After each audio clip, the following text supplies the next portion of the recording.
여러분 안녕하십니까? 마인드 체인지 주석입니다.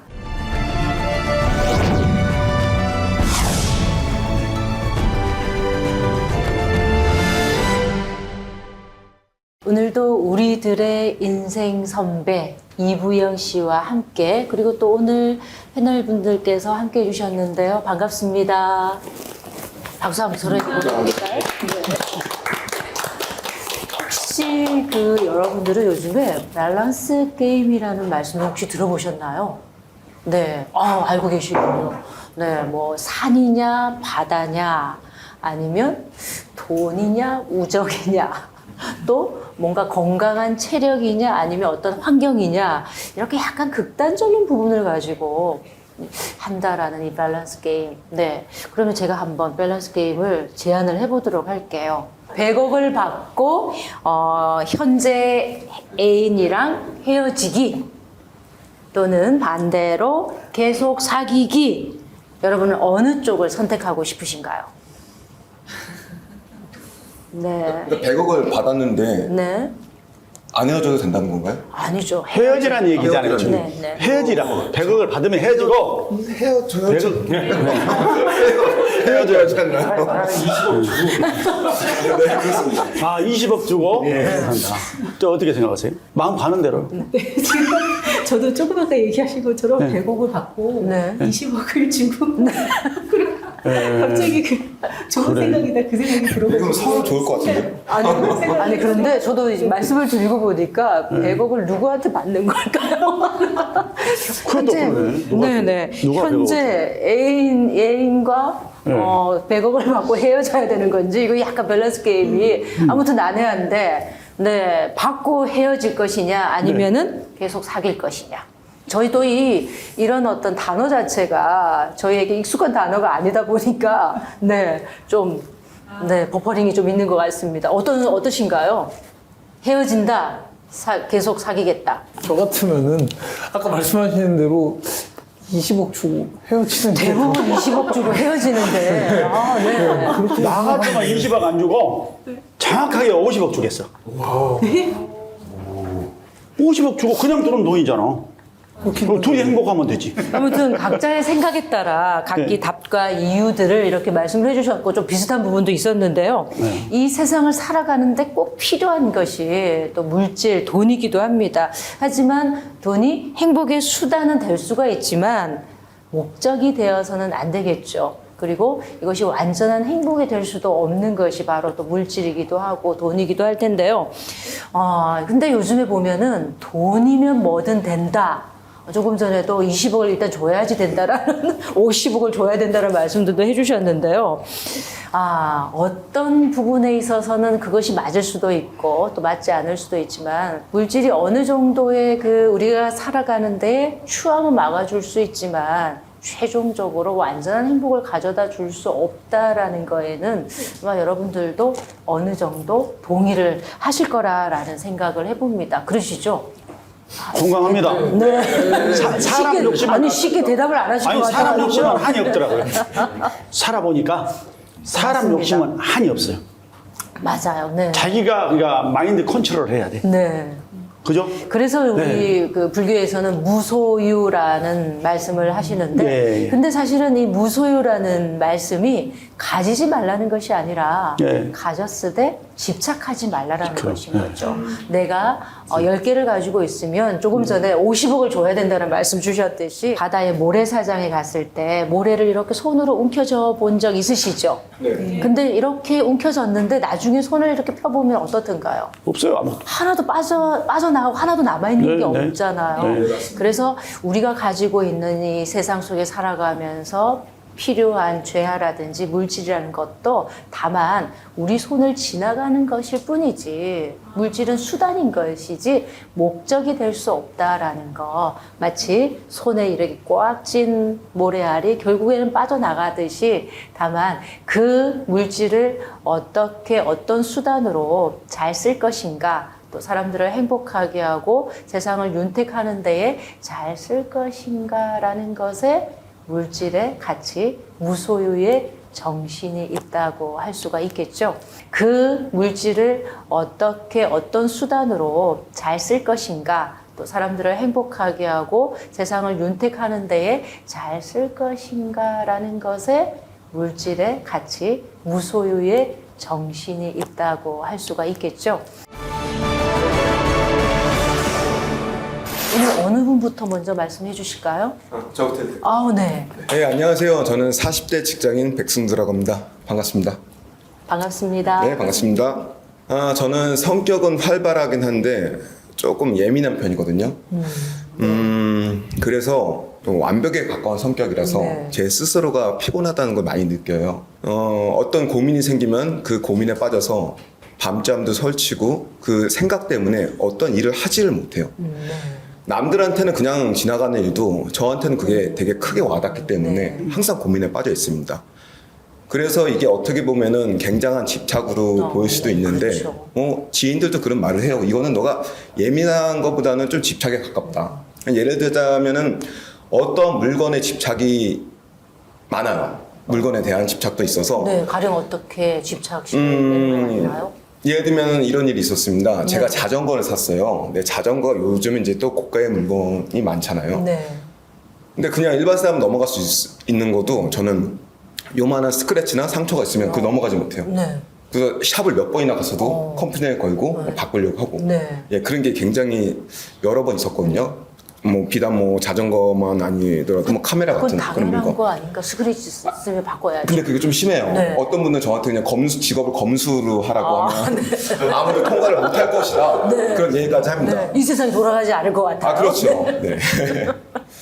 근데 그래서 그런 문제 때문에 제 성격에 대한 문제 때문에 좀 피곤하고 네. 좀 너무 심하다는 생각이 들어서 이렇게 고민을 상담을 해서 네.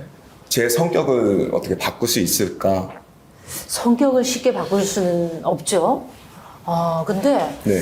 글쎄요. 이제 아마 이 완벽에 가까운 성격이라는 말씀을 스스로 이제 하고 계시니까 네네. 사실 뭐 저도 개인적으로 그렇거든요. 양말이 조금 서랍 속의 양말이 자기 전에 좀 삐뚤하게 개어졌다 생각하면은 그걸 꼭 고치고 자야 되는, 예전에, 지금은 그렇지 않아요. 네. 그런 게 있었고, 근데 굉장히 피곤한 거거든요, 그런 거. 예, 근데 저희 어머니는 그런 말씀하셨어요. 네. 왜 너는 공부에 대한 완벽함은 없냐? 다른 건 집착이 심한데 공부를 그렇게 했으면 뭐가 돼도 되지 않았을까? 네. 다른 일반 이제 소소한 네, 사소한 맞습니다. 일들이 네, 네. 굉장히 어떠신가요, 선생님 들어보시니까? 피곤한 사람이네. 근데 직장에서는 어떤 일을 지금 저는 여성 쇼핑몰을 운영하고 있습니다. 쇼핑몰 사업을 하면은 끝장을 볼 성격이에요. 또, 네. 저는 그렇다고 생각했는데 또 그게 아니더라고요. 그러니까 이게 모르겠어요. 완벽을 저는 하는데, 그렇게 생각을 하는데 이제 어떤 분들은 이제 그게 아니고 넌 정신병 아니냐. 정신병 아니에요. 그거 아니죠? 아니고 절대 아니고 네. 지금처럼 디테일하게 그 사업을 꼼꼼히 잘하면은 앞으로 대한민국의 큰 사업가가 될 거예요. 감사합니다. 네. 진짜요. 아니, 들어보시니까 다른 분들은 네. 어떻게 생각하십니까? 제가 이제 결혼한 지 20년 이제 좀 넘었는데요. 네. 처음에 결혼했을 때 이렇게 그 치약 같은 거 이렇게 쓰잖아요. 네, 네, 네. 저는 그냥 아무데나 이렇게 놨어요. 근데 저희 남편은 그거를 꽉 짜가지고서는 밑에서부터 네. 이렇게 차분하게 써야 되고 수건도 쓰면 바로 걸어놔야 되고 이래가지고 너무 힘들었거든요. 네. 그런데 이제 시간이 지나 보니까 이렇게 중간으로 와가지고 또 남편은 좀 이렇게 털털해지고 반대로 저도 조금 되고. 약간 네. 해서 중간으로 오긴 했는데 네. 좀 힘들. 너무 꼼꼼하게 하면 힘들지 않을까요? 배우자를 이제 예를 들어 아까 말씀하신 대로 이런 배우자 이분처럼 좀 털털한 분 네. 네네. 만나면은 그게 믹사가 됩니다. 제 아내는 아무데나 다 놔놓고 다닙니다. 방이고 어디고 천지가 널려 있습니다. 우리 애도 또 따라합니다. 지방에 가도 그렇습니다. 그러면 나는 치우다가 이제 옛날에 신혼 때는 좀 치우고 막 했죠. 근데 지금은 일체 같이 이렇게 그냥 넘어가세요. 놔두고 그냥 살아야지. 네. 안 그러면 늘 싸워요. 늘 싸우게. 그게 단숨에 못 바꾸더라고요. 지금까지 못 바꿔요. 30년이 넘었는데. 네. 네네. 그러니까 그 절대 나쁜 성격 아니고 나하고 똑같은 성격이니까 좋은 성격이에요. 아, 네, 그리고 알겠습니다. 사업 잘하시고. 아니 오늘 정답이 나왔네요. 네, 예. 나하고 똑같은 성격은 나하고 똑같은 좋은 성격이다. 네. 아 그렇군요. 아유, 감사합니다. 이게 어느 때 보면 좀 깨어질 때가 있어요. 보면은 이렇게 정말 그 서랍에 옷이 네. 깨끗하게 정리정돈이 되어 있어야 되고 저 사실은 천장까지 닦고 살았거든요. 저희 출가해서 행자 시절에. 네. 그래서 이 옆에 스님들께서 제정신이 아니라는 말까지 들었어요. 왜 천장을 닦으니까 방만 닦으면 되지 왜 천장을 닦느냐고. 일단은 저와 좀 비슷하신 부분도 좀 있는 것 같아요. 그건 아닌가요? 저 그러면 지금은 천장은 안 닦았어요. 안 닦죠. 방도 잘 안 닦죠. 네. 왜냐하면 그렇게 너무나 집요하게 어딘가에 그것 또한 우리가 말하는 집착일 수 있는 거더라고요. 깨끗하게 해야 되겠다라는. 근데 이 깨끗한 게 나한테만 깨끗하기를 바라야 되는데 어쩌다 보면 상대에게도 그 깨끗한 거 완벽함을 요구할 때가 있더라고요. 네, 그래서 그 주위에 사람도 피곤해지고 네. 그런 경우가 좀 종종 발생하는 것 같습니다. 이 본인이 그런 말을 표현하고 쏟아져 내 나왔을 때는 좀 고쳐보겠다는 의지를 가지고 계신 거잖아요. 아, 내가 완벽하다고 상대가 완벽해지기를 요구하는 것은 그게 정말 잘못하면 집착과 집착증이 될 수 있기 때문에 그러나 이제 어느 정도 이렇게 시간이 흐르고 나서 세상의 순리도 알게 되고 어떤 부분에서 이렇게 이해하는 폭도 넓어지다 보면 그런 마음을 조금 그것 또한 집착이다라고 좀 내려놓을 수 있을 것 같다 생각이 들어요. 그래서 오늘 이렇게 표현해 주시고 나는 좀 이런 게 좀 문제인 것 같다라고 생각하는 그 순간 사실은 문제가 아닌 거거든요. 정말 문제는 문제라고 생각하지 않는 것이 정말 문제인 거거든요. 그러니까 그게 크게 네, 오늘 이부영 선생님 말씀을 들어보십시오. 절대 나와 똑같은 성격이기 아주 때문에 좋아요. 네. 아주 좋은 성격이시니까 네. 크게 고민 안 하셔도 될 것 같습니다. 저도 고쳐졌어요. 천장 닦고 살았었는데. 적당해야 되겠죠. 네. 그래서 우리가 중도적인 안목이 필요하고 중도적인 마음이 필요하다라는 거죠. 너무 한쪽으로 치우쳐서 그리고 또 이런 거 있어요. 내가 하는 것이 최고다. 나처럼 똑같이 해야 된다라는 그 생각도 사실은 집착이라는 것이죠. 그래서 그냥 상대는 틀린 것이 아니라 다를 뿐이고 너무 상대에게 나처럼 해주기를 바라는 것도 집착의 마음이니까 좀 스스로도 피곤하고 상대도 피곤하게 해줄 것 같거든요. 네. 조금씩 이제 인지하시면은 놓아버리는 연습도 필요한 것 같습니다. 네, 알겠습니다. 네. 그게 좀 정답이 되지 않을까요? 예, 스님이 얘기하시는데 뭐 정답이라고 하는 수가 있겠습니까? 정답이. 다음으로 또 오늘 또 나는 오늘 이런 고민을 가지고 나왔다. 어떤 분이실까요? 안녕하세요. 저는 28세 홍민영입니다. 네. 근데 제가 홍민영님. 어렸을 때부터 그런 고민이 들더라고요.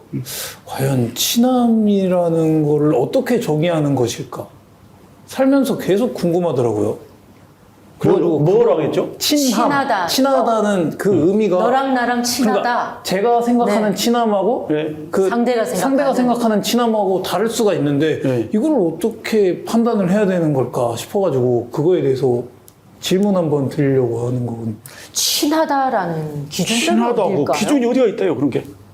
내가 친하고 근데 이제- 생각하면 친하는 거지 뭐. 근데 이제 범위를 가끔씩 생각할 때가 있죠. 그러니까 한 번씩 그렇게 말씀하시는 분들이 있어요. 어느 분이 스님 굉장히 잘 안다고 하던데요. 이러시는 거예요. 며칠 전에. 한 번 봤는데도. 아니, 저는 본 적도 없어요. 스님 너무 잘한다라는, 아주 깊이 알고 있다라고 이렇게 말씀을 하시는 거예요. 네. 저도 이제 우리 불교 방송을 통해서, 네. 라디오를 통해서 이렇게 이제 알고 계시는 분들이 있으신 거잖아요. 네. 아, 그래요? 그래서 제가 이렇게 질문을 했었어요. 제가 커피를 마실 때 설탕을 몇 스푼, 프림을 몇 스푼 아니면 아메리카노로 마시는 이거 다 알고 계시는 분이던가 하니까 그분이 너무 당황하셨던 거예요. 우리가 아는 기준이라는 것이 어떤 기준일까요? 라고 안 그래도 저도 조금 전에 말씀해 주신 것처럼 듣고 보니까 그러네. 약간 그런 생각이 들었거든요. 듣고 보니까 그러네. 우리가 얼마만큼 친하다라는 거 알고 있다라는 범위가 어디까지일까? 그 듣고 보니까 그러네. 내가 아침에 몇 시에 일어나서 밥을 얼마만큼 먹고 예. 어떤 책을 보고 어떤 음악을 듣고 어떤 삶을 살아가고 있는지를 정말 아는 사람이 나와 친할 수 있는 것이고 안다고 할 수 있을 텐데 이 기준점이 뭘까? 저와 똑같은 사실 고민을 좀 하셨던 것 같아요. 아니, 스님 말씀 듣고 나니까 친하는 정도가 있죠. 네. 친하다 그냥 아주 친하다. 그냥 친하다. 억양에 조금 따라 친하다. 달라진다 그렇죠. 네. 그죠? 어떤 사람들 우리 매니저 그런 거예요. 누구 아세요? 이름 거 들으면서 그 이부영 가수하고 아주 친하다 그러던데. 그래서 나 한 번 봤다. 어디 그 무대 뒤에서. 네. 무대 뒤에서 네. 가수들 뒤에 있잖아요. 그 한 번 봤는데 아주 잘 알고 아주 친하대. 그 사람 표현에 따라 달라지는 거예요. 그렇죠. 그죠? 나는 그 사람 이름 한 번 거기서 인사 한 번 딱 한 건 전부인데. 그러니까 그런 것을 그냥 무시하면서 살아야겠다. 네, 그래서 프리하게. 우리가 이렇게 사회 무시하면서. 구성원들의 네. 하나의 모임이 있는 거잖아요. 네. 가장 가까운 가족, 그리고 친구, 또 우리 사회생활을 하면서 알게 되는 사회의 또 직장 동료들이라든지 또 학교 친구들, 네. 이제 범위가 분명히 범주라는 것이 있는 거니까 거기에 맞게 나와 정말 그 밥을 하루에 날마다 만나서 먹는 동료도 있을 것이고, 근데 사실 동료들끼리 다 안다고 또 할 수가 없는 거잖아요. 그죠. 내가 우리 일은 뭐 어떤 일이 발생하고 나면 내가 그 친구를 참 많이 안다라고 생각했는데 하나도 몰랐네라고 드라마에서 그런 표현 잘 쓰더라고요. 네. 그렇듯이 기준이 좀 다르지 않을까 싶어요. 네. 다 친하다고 해서 쏙쏙들이 다 들여다볼 수 있는 것은 아니니까. 질문이 있는데 그 친한 친구를 많이 만들고 싶으신 건가요? 그건 아니고 그냥 그게 어떤 관계가 있어야지 친한 건가 그게 궁금하신 건가요? 친한 관계가 예를 들어서 시절 인연이라고도 하잖아요. 네.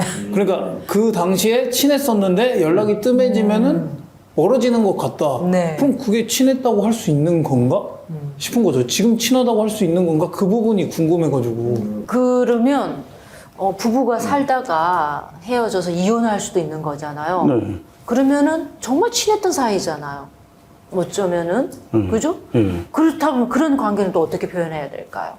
그래서 그거는 어떻게 정의 내리기가 쉽지 사실은 않네. 쉽지가 않다라는 네, 생각 듭니다. 쉽지 않네. 계속 하시고 싶으셨던 말씀. 예, 그러니까 제 생각에는 굳이 그런 친구에 대한 개념을 따진다면은 이렇게 생각하면 어떨까?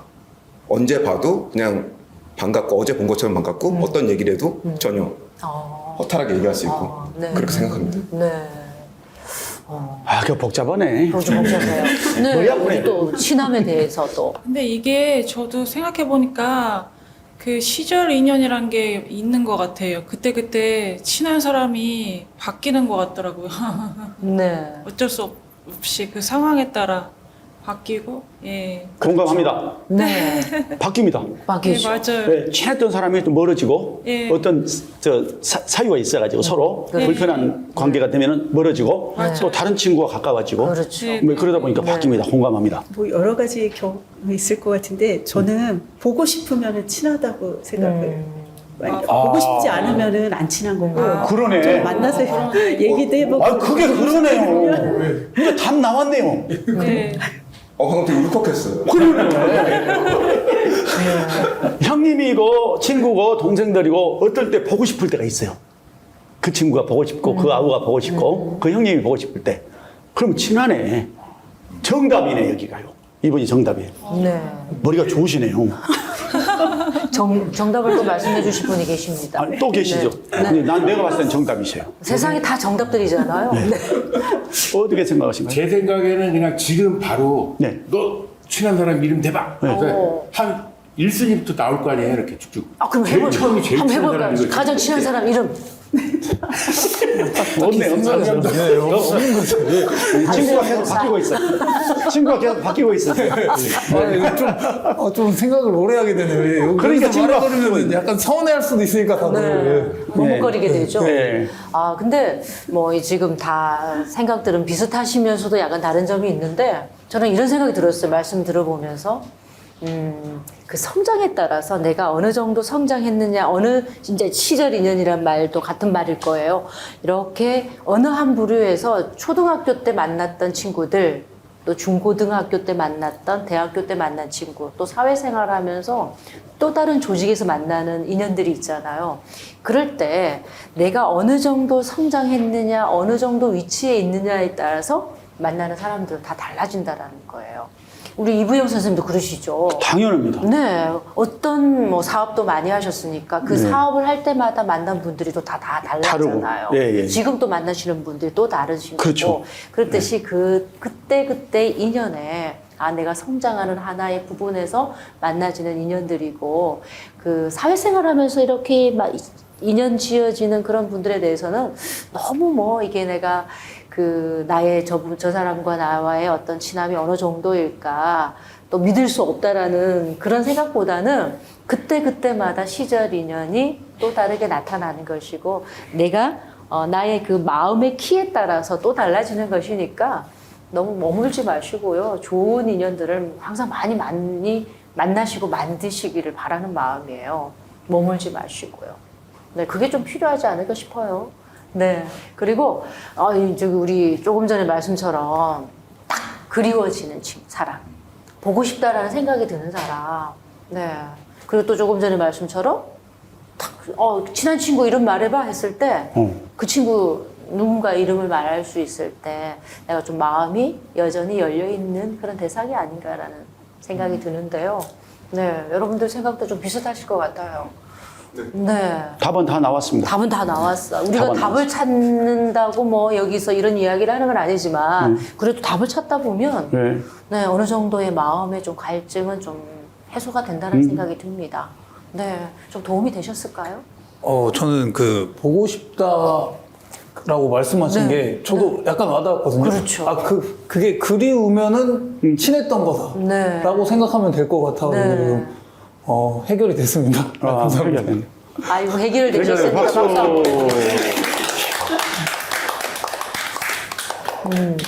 그 친하다라는 거 그렇지만 우리 사람과 사람 사이에는 우리 불가근 불가원이라고 했죠. 너무 가깝지도 않게 그러나 또 너무 멀지도 않게 사람과 사람 사이에도 적당한 숲이 존재해야지 나무도 거리가 있어야지 잘 성장하고 네. 그 마음의 뜰도 어느 정도는 서로 간에 필요하지 않을까 싶습니다. 친하다라는 거에 대한 생각을 다시 한번 우리도 함께 할 수 있는 그런 말씀, 고민이었던 것 같습니다. 자, 이번에는 오늘 함께 해주신 패널분께서 먼저 편지를, 사연을 이렇게 보내주셨는데요. 우리 이부영 씨께서 한번 읽어봐 주시면 어떤 분들이신지 만나보도록 하겠습니다. 네, 33세이신 강이나님께서 보내주셨습니다. 저는 지금 2년째 별거 중이며 이혼 소송 중입니다.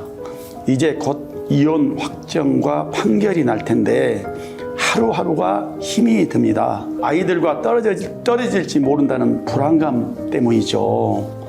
결혼 5년 만에 별거를 하게 됐는데 6살 그리고 5살 된 두 아이를 시댁에서는 제가 키울 능력이 되지 않는다고 합니다.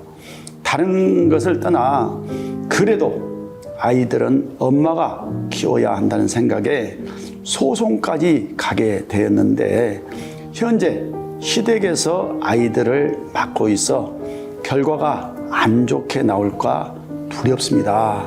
부모의 잘못으로 아이들이 이런 고초를 겪는 것 같아 죄책감과 공허함 그리고 외로움으로 매일 힘이 듭니다. 이제 30대의 나이에 남은 제 삶은 어떻게 살아가야 할지 막막하네요. 이런 사연입니다. 네, 사연을 이렇게 듣고 있으니까 참 이 사연을 보내주신 분이 마음이 어떠실지 네, 그렇습니다. 어떤 분이신가요? 사연 보내주신 분? 저요. 그러신가요? 그러시구나. 네. 네. 그럼 판결이 났나요? 네, 판결이 네. 났어요. 어떤 결과가 나왔나요? 결국엔 양육권도 전 남편이 갖는 걸로 네, 네. 끝났습니다. 왜 그렇게 판결이 나죠? 왜 이유가 있었을 거 아닙니까? 판사님께서 말씀하실 때. 어떤 아무래도 경제적인 예, 부분이라든지 경제적인 네. 능력이라든지 네. 양육 환경 이런 걸 많이 보시더라고요. 네. 그런데 그 이제 엄마의 마음으로 네. 뭐 당연히 아이들을 엄마가 키워야 된다라는 생각은 누구나 하는 거지만 맞아요. 특히나 더 소송까지 가시면서 아이들을 꼭 키워야 된다라는 어떤 그런 마음속에 네. 어떤 특별한 이유가 있으신가요? 좀 외롭게 자랐거든요. 네네. 예, 그래가지고 어머니께서 일찍 그 아버지랑 헤어지시는 바람에 네. 저도 좀 엄마가 없는 고충을 많이 느끼고 많이 서러웠기 때문에 그 마음을 그대로 애들한테 대물림 해주기 싫어서 아이들에게 그런 고통을 예. 네네, 전가하고 싶은 마음이 맞아요. 네, 없으시니까. 아유, 네. 그러시군요. 예. 그러면 이 아이들에 대한 자책감이 아주 네. 크다고 하셨는데 네. 지금 마음도 얼마나 힘드시겠습니까? 예, 현재 애들을 시댁에서 잘 안 보여주려고 해가지고 좀 마음이 힘들어요.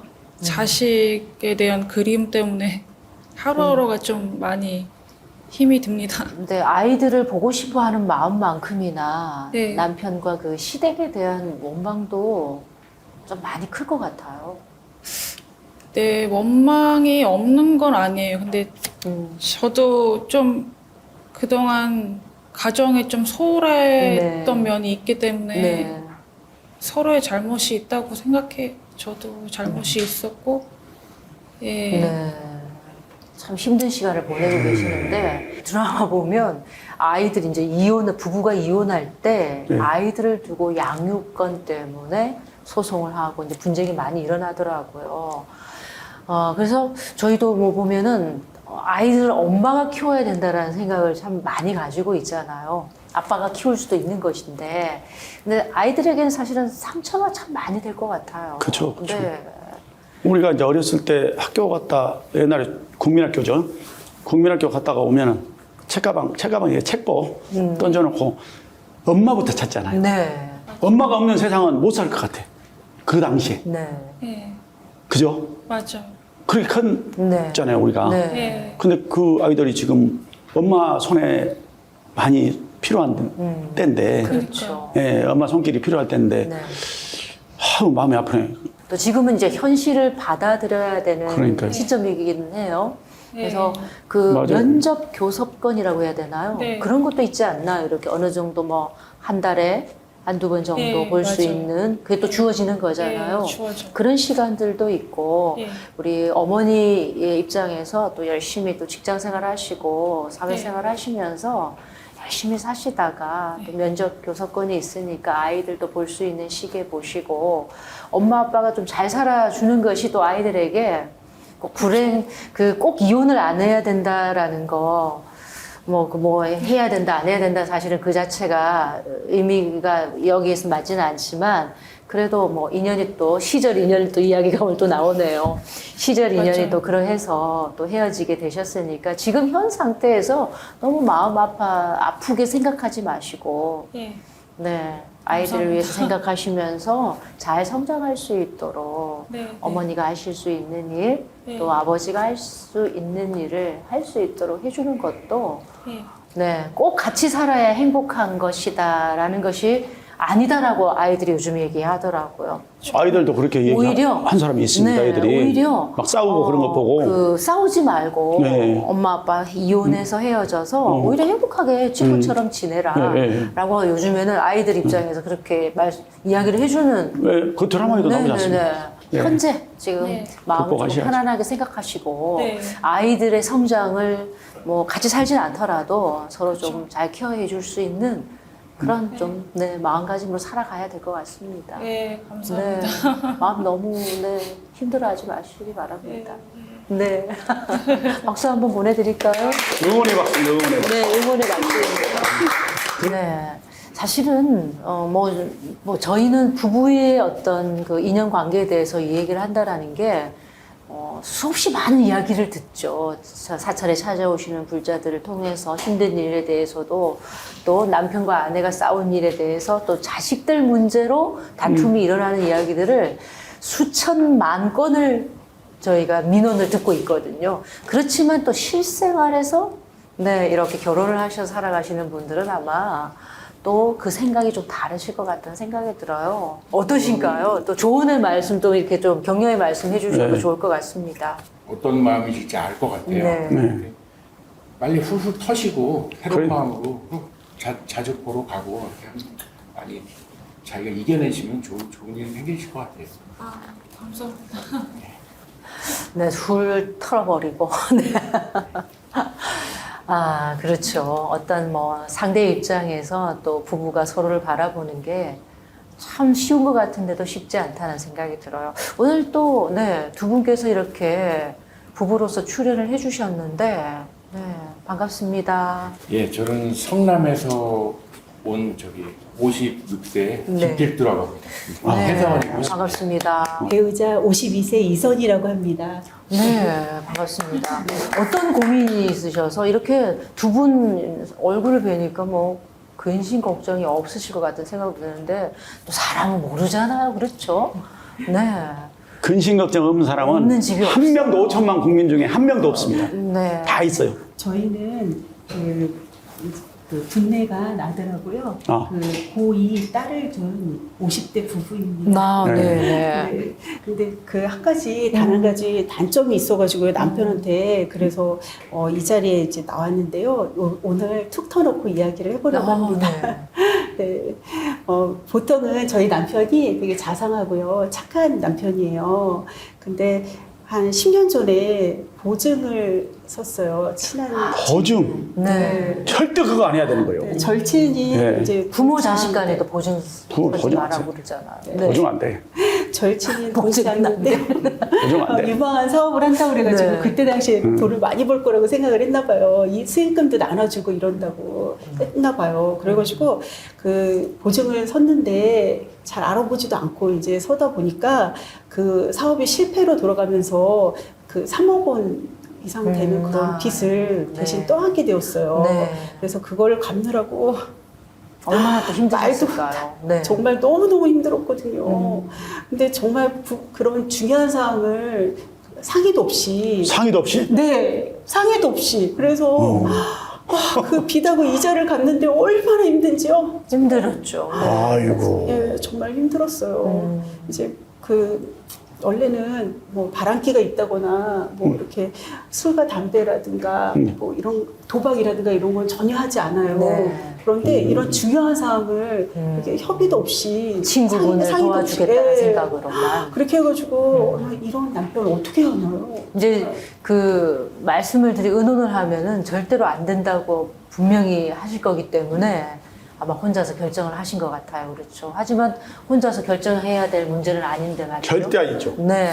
절대 보증은 살아가면서 쓰면 안 돼. 왜냐하면은 잘못되는 경우에 고생은 같이 해야 되잖아요. 같이 결정은 해야죠. 혼자 하셨는데. 그죠. 그 사람이 사업하다 망하고 부도 나면은 고스란히 다 갚아야 돼.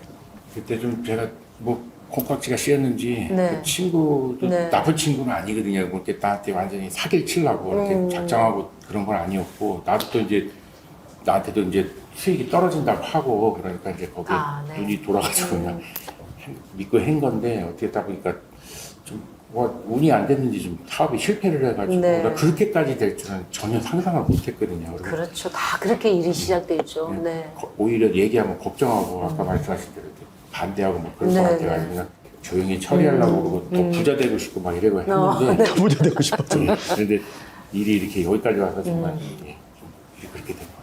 옆에 우리 저 남편분이 그렇게 생기셔서 얼굴이 보니까 네. 부더거니 정도 많고 그렇죠. 조금 전에 보니까 어떤 그러실 것 다른 같아요. 문제로 네. 우리 아내분을 마음 상하게 하는 일은 전혀 없더라고 해주셨잖아. 그러니까 그 이제 그 보증선 그것만 고치시면 되겠네. 그런데 그 뭐 다른 마음도 좋으시고 또 집안을 생각하는 마음 다 좋으신데 네. 딱 한 가지 문제가 단점이 있다라고 제가 들었어요. 네, 아내분이 말씀해 주셔야 될 것 같아요.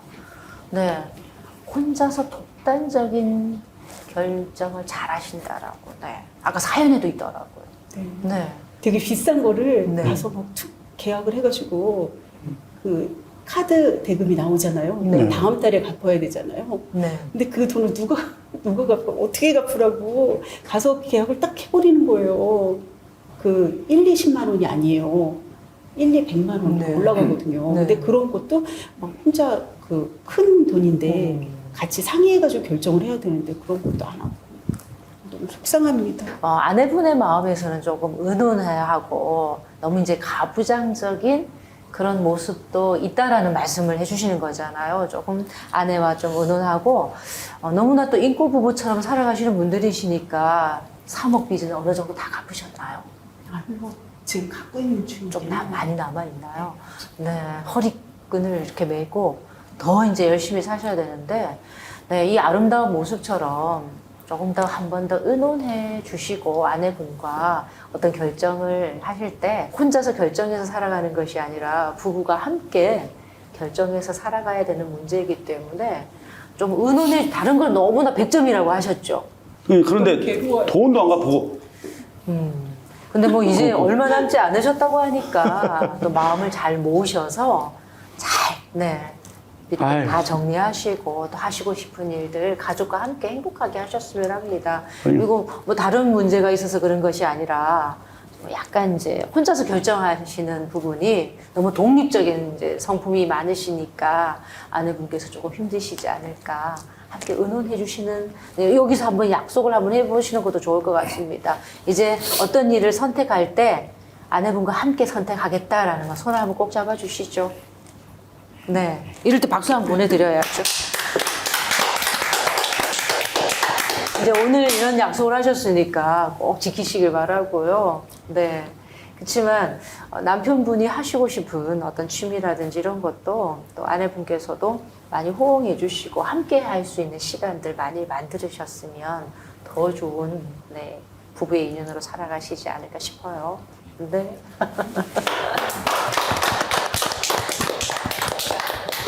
네. 마지막으로 우리 이부영 씨 질문 있으시면, 네, 질문 한번 들어볼까요?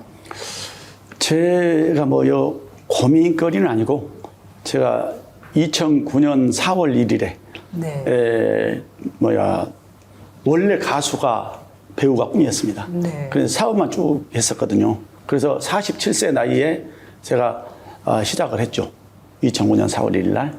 그랬는데 뭐 그때 이제 주위에서 뭐 이 나이에 무슨 가수를 하냐, 47세 뭐 그래가지고 만류도 하고. 근데 제가 꿈을 버리면 안 되잖아요. 그렇죠. 예, 그리고 50 되기 전에 해야 되겠다 하고 47세에 시작을 과감하게 해서 내 사랑 반쪽이라는 노래를 네. 이제 부르면서 그 정지훈 씨 비 알죠?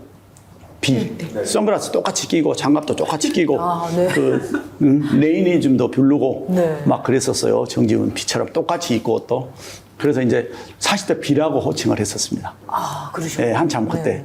그런데 지금 이제 하다 보면은 이제 세대가 또 바뀌었죠, 벌써. 벌써 제가 환갑이 넘었잖아요. 60이 넘었어요. 하다 보니까. 예. 그러다 보면 이제 젊은 세대들하고 MZ 세대라고 이제 많이 만나기도 하고 이제 이렇게 하는데 그 될 수 있으면 내 나름대로는 젊게 살려고. 생각은 지금도 30대예요. 그런데 상대들이 그렇게 봐줘야 되는 거 아닙니까? 느끼고. 예. 근데 그게 쉽지는 잘 않더라고요. 왜냐면 대화가 조금 안 될 때가 있어요. 그죠? 예, 엉뚱한 얘기 할 때. 그럴 때 꼰대란 소리를 네. 하잖아요. 들을 때도 있고, 네. 예. 누군가에게 할 때도 있죠. 예. 네. 그래서 꼰대란 소리를 안 듣고 우리가 제가 이렇게 그 젊은이들하고 함께 할 수 있는 방법이 네. 뭐가 있을까? 네. 예, 오늘 허심탄회하게 우리 주석자님 모시고 우리 50대, 20대에서 50대까지 모시고 함께하는 자리니까 뭐 좋은 좋은 생각이 있지 않을까? 20대 분께서 20대, 맞아, 20대에서 얘기해 주시죠. 제일 좀 깊이 다가올 것 같아요.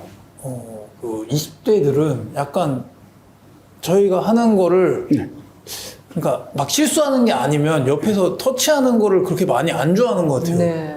약간 자유로운 분위기에서 하는 걸 좋아하지. 네. 그러니까 뭐 어떤 말씀을 하셨을 때 네. 와닿을 수도 있는데 그게 제가 만약에 틀린 행동이 아니면은 그냥 약간 꼰대 같은데 그렇게 생각할 수도 있다고 생각해요. 제가 어떤 상황인지는 자세히 모르니까 네. 그럴 수도 있겠다는 생각은 하는데 그러니까 자유롭게 냅두면은 괜찮지 않을까라고 생각하거든요. 저는. 네. 네. 말을 아끼세요. 말 아끼라. 말을 아끼시고 그다음에 갑자기 가슴이 확 와닿는데요. 네, 말 아끼라. 말 아끼시고 똑같은 말을 되풀이하지 마시고요. 네. 되풀이하지 마. 유머라고 생각하는 거 말씀하지 마세요. 한 번 더 생각해 보시고, 네, 그들은 그렇게 생각 안 할, 이게 화법이나 뭐 이제 생각하는 게 차이가 있으니까. 아, 저도 그래요, 선생님. 그래요? 예, 저도 뭐 20대 친구들 만나면은 좀 웃긴다고 말하는데 그게 그 표정 보면 알잖아요. 억지로 웃고 막 그런 거. 그래서 말을 많이 아끼시면 될 것 같습니다. 내가 이런 얘기도 했는데 얼마 전에 내가 옛날에 시골에서 그 지게에다 나무 해가지고 네. 이게 지고 내려오다가 미끄러지잖아요. 네네. 쭉 미끄러가지고 나무 간신히 잡고 낭떠러지로 안 떨어졌다. 이런 사람 보고 뭐라 하는지 아냐 했어. 덜 떨어진 사람이라고 하더라고. 그러니까 그런 얘기를 하지 마. 하지 말라고. 네네네. 말을 꼭 아끼셔야 됩니다. 그래? 네. 어떤 경우가 꼰대 같은 느낌이 드시나요? 제가 뭔가 잘못했을 때 어. 이렇게 자상하게 말씀으로 이렇게 네. 이렇게 해가지고 이렇게 해서 이렇게 뭐 그 좀 뭐라 그러지? 그 거시기 해가지고 거시기해서 거시기 하라고. 이렇게 얘기를 해주시잖아요. 네. 근데 그렇게 안 하고 뭔가 이렇게 화가 나가지고 막 뭐를 때려부실 것 같은 그런 얼굴로 이렇게 쳐다보고 그런 나는 일평생을 뭐 때려 부셔본 적은 적은 없어요. 없으셨죠? 네, 없었어요. 여기 저희 그런 분이 계셔가지고 제가 아는 분 중에 아니, 그런 사람들 아니에요. 나는 그런 사람 아니에요. 네. 그럴 때 그러진 필요한 않으시죠? 그럴 때 필요한 솔루션이 있습니다. 바로 시냇물 명상이에요. 자, 여러분들 편안하게 무릎 위에 손을 얹어 놓으시고 네. 그리고 눈 적당히 지긋하게 감아주셔도 괜찮습니다. 호흡은 들어오는 숨을 인지하고 또 천천히 머물다가 나가는 숨을 인지하시면서 이제 머릿속으로 시냇물이 흘러가는 모습을 상상합니다.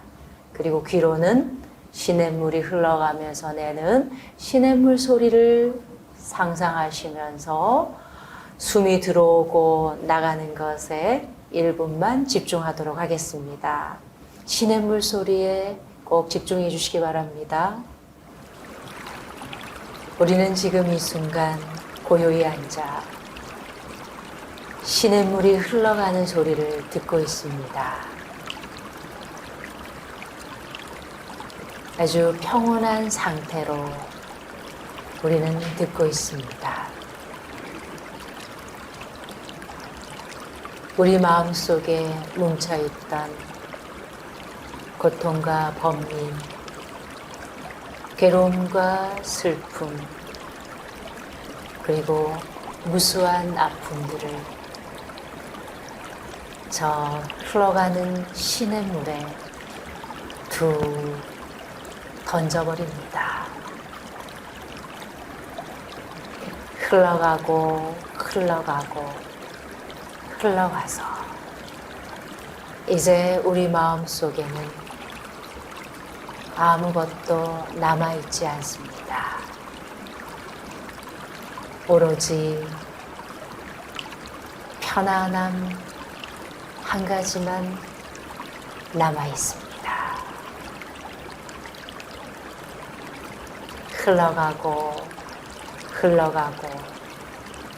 흘러갔습니다. 숨을 천천히 들이마시고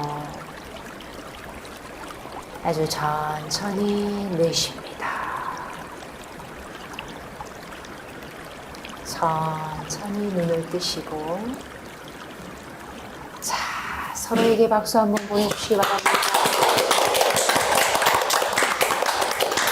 마음에 평화가 찾아온 것 같지 않나요? 세상이 밝아졌습니다. 네, 흘러가는 시냇물에 다 흘려 보내셨으니까 네. 이제 여러분들 마음속에 불안과 공포 그리고 갈등 이런 것도 놔버리시고요. 방송 함께하고 계시는 우리 시청자 여러분들도 모든 것은 지나가는 것이고 고민도 머물러 있지 않는 것이니까요. 새로운 고민이 찾아왔을 때 그때 또한 우리가 해결할 수 있는 방법을 찾아보면서 오늘 하루도 행복하게 만들어 보시기 바랍니다. 오늘도 함께해 주신 여러분 고맙습니다. 성불하십시오.